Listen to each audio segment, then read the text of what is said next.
It may not look like it, but this part of Mexico is becoming big tech country. Que venían miles de millones de dólares en inversión y nos imaginamos muchos empleos, mucho trabajo. ¿Cuál es la sorpresa? The surprise is data centers the size of stadiums, demanding resources that the locals can't spare. Muchas de las promesas que ha hecho el gobierno aquí no las han cumplido. Nos perjudica demasiado, demasiado. As tech companies race to build the infrastructure that powers AI, it's the people living next door who are praying for help.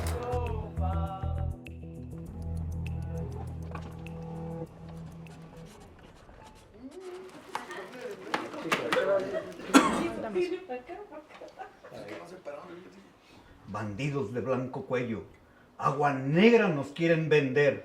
Tú, oligarca pilluelo. So let me explain how I got here. Please do.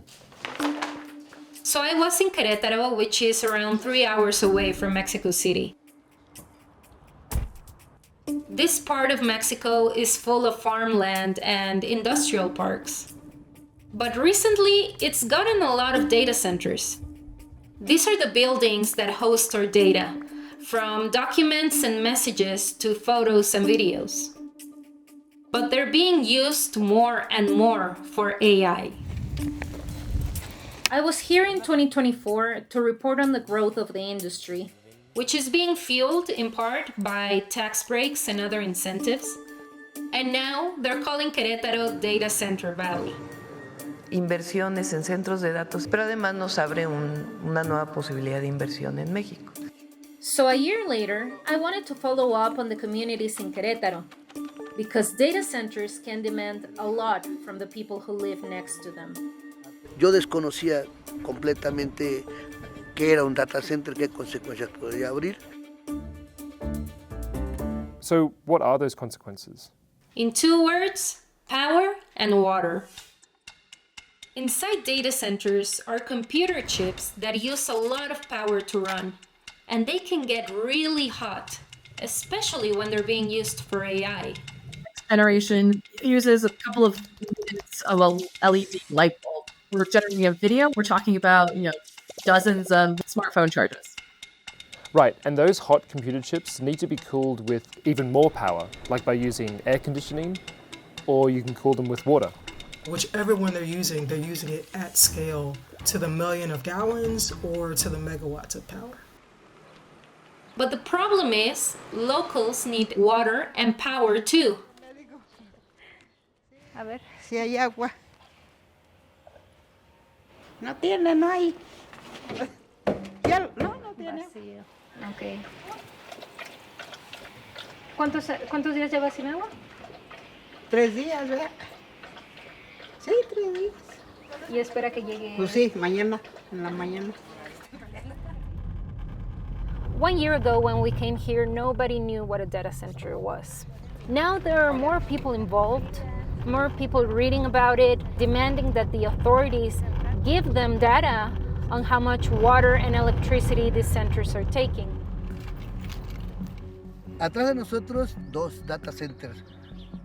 Yo no soy experto, no tenemos un conocimiento técnico, pero en nuestra vida cotidiana, en nuestra vida diaria, pues antes de que estuvieran estos data centers, no existían los apagones. ¿Puede contar cuánto pagaba de luz hace un año y cuánto paga ahora?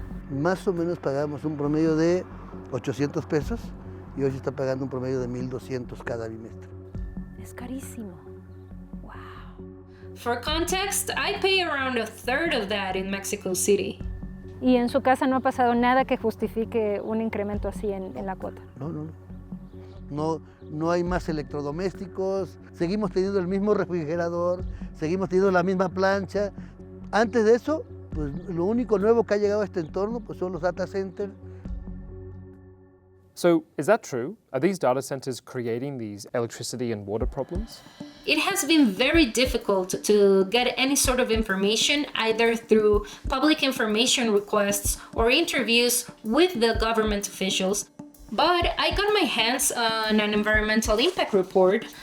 It says this data center leased a concession for 3.5 million liters of water a year. And last year, I found out that Microsoft bought a concession for another 25 million liters a year, which is about a quarter of the amount of water that the entire municipality has access to. That's like 10 Olympic swimming pools each year. And what about power? I found another environmental impact report submitted by Microsoft for a data center at these coordinates, right next to Ascenty's data center. Because the grid is not ready yet, Microsoft built 7 natural gas generators to power a data center on the same site with 10 megawatts. You can actually see one of these generators here, which, over just 4 months, emitted the same amount of carbon dioxide as 2,000 cars on the road for a year. Eventually, this data center will go on the grid that still relies on fossil fuels for 77% of its energy generation. And there are much bigger data centers coming. A data center of that size is like moving the city of New York across the street. So I took the report to the man who's been pushing to bring data centers here. Nosotros a través de su secretaría obtuvimos una manifestación de impacto ambiental para Ascenty 2. Entonces la secretaría sí tiene datos sobre cuánto consume cada pero yo no data regulo. center. Puedo tener los datos, pero no los regulo. Yo no determino que si es factible o no es factible la instalación de un data center. Puedo tener la información, pero no es algo que yo tenga que consignar como un dato para la evaluación del impacto. Claro, pero su secretaría sí tiene entonces el dato del consumo Probablemente de agua. en algunos estudios, insisto, no es un dato que yo solicite, no es un dato que esta dependencia solicite, porque no está en la guía de evaluación del impacto ambiental. So, what does that mean? So Del Prete confirmed the report, but also said other data centers don't have to supply one. The rules are different depending on whether you're inside an industrial park or outside. So basically there's no public information on the overall environmental impact these buildings are having on locals? I had never come across an industry as secretive as the data center one. We have only managed to get 3 environmental impact reports for the 12 data centers that are in Querétaro. Ascenty told us this building used 870,000 liters last year and confirmed they had been allocated up to 3.5 million liters of water. Microsoft would not confirm how many water concessions they were granted at this site. They told us they used 40 million liters of water across their 3 data centers in Querétaro in a year, which they say is equivalent to fewer than 100 households per year. We also asked Microsoft if their data centers impact the power and water of communities living nearby. Microsoft said they support communities with water replenishment and infrastructure projects and run education programs like this mobile classroom near Ascenty 2. But locals told us that other programs that Microsoft had considered running never took off. Like this one with UN Habitat, that was meant to improve local sites like this soccer field. We are working to build tools that one day can help us make new discoveries and address some of humanity's biggest challenges, like climate change and curing cancer. It's interesting because tech companies often say that AI can be part of the solution to the climate crisis, but in the meantime, it's using up a lot of resources and creating emissions to get there. You can have tech oligarchs say things like, we're just using a teaspoon of water per prompt, ignoring the fact that we're actually talking about billions and billions of gallons of water overall. No, probablemente nunca lleguemos a dejar de depender de la energía fósil porque la estabilidad de potencia, de linealidad de la energía fósil es muy grande. I took your work and I asked Microsoft if it's still on track to meet its net zero target by 2030, considering the grid energy use of data centers. They said they only use fossil fuel generators during emergencies, and said they invest in renewable energy across the world and are committed to being carbon negative by 2030. The communities are being told that the data centers bring progress, but they are not told that they also bring environmental impacts.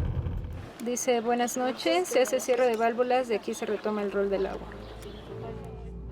No, pues hacemos fiesta el día que hay agua, porque hasta se siente viva la casa. ¿Por qué? Porque se lava ropa o se lavan trastes, se aparta para el consumo o para la comida. Y el día que no hay agua no saben ni qué hacer. Many people here are starting to organize to demand answers. O sea, no todo es data center. ¡Wow! ¡Es enorme! Bueno, estamos en un estado que es de los primeros que se va a quedar sin agua con este cambio climático.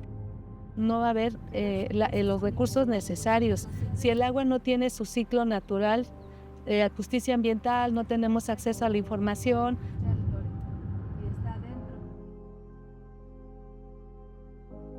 Hay miembros de las comunidades que rodean estos data centers que nos empiezan a decir, de un año para acá hay mayores cortes de agua, hay mayores cortes de energía. No me consta, pero siento que es el data center. Y a nosotros nos deja esta impresión de que hay una falta de información y entonces la gente empieza a caer en rumores.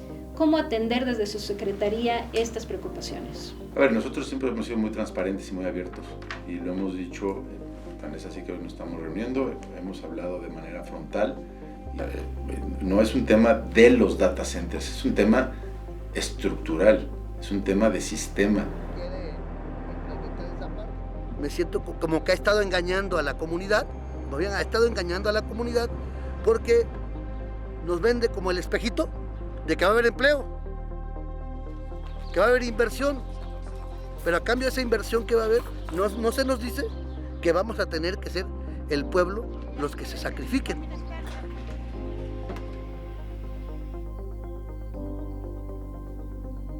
Por nuestra madre natura resiste la humanidad. Óbolo es el agua pura y somos y estamos en verdad. El aire, la tierra, fuego y agua constituyen el milagro de existir. Bandidos de blanco cuello, agua negra nos quieren vender. Tú, oligarca pilluelo, agua coreana nos das a beber. No lo harás. Así grita el pueblo. ¡Bravo! Gracias.